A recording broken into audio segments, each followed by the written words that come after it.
এই সবাই ভাগো ভাগো, এরা সবাই ভাগতেছে কেন? রাতে ঘুরতেছো? আরে রাতেই তো ঘুরে মজা আসে। এই মেয়ে, তুমি এখানে কি করছো? তুমি কি জানো না এই মহল্লায় 7টার পরে বাচ্চা চুরি হয়ে যায়? আর এই জন্য সবাই ঘরে ফিরে যাচ্ছে। আর এখন তুইও যাবি আমার সাথে। আজকে আমার নাইট ডিউটি আছে, তাই তোকে ঘরে একা থাকতে হবে। দরজা কিন্তু ভিতর থেকে লাগিয়ে রাখবি। আর কেউ যদি দরজায় ডাকে তাহলে সবার আগে জিজ্ঞেস করবে, এ তুমি? বেটা আমি। মা, আমার অনেক ভয় হচ্ছে। পরি একা একা ঘরে ঠিক আছে তো? মা, তোমার নাইট ডিউটি এত তাড়াতাড়ি শেষ হয়ে গেল? হ্যাঁ, আমার নাইট ডিউটি আজকে একটু কম হয়েছে।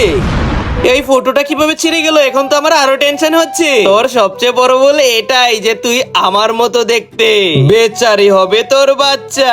ওকে কল করে দেখি ও ঠিক আছে নাকি। মার কতক্ষণ লাগবে নুডলস করতে? এই তো বানিয়ে ফেলেছি, বীজ দেওয়ার নুডলস। মায়ের ফোন। হ্যালো বেটা, আমি এখনই ঘরে আসছি, ততক্ষণ তুই দরজা বন্ধ করে রাখ। আমার এই আল্লাহর ঘরটিকে ভালোবাসছে, লাইক সাবস্ক্রাইব করে দাও।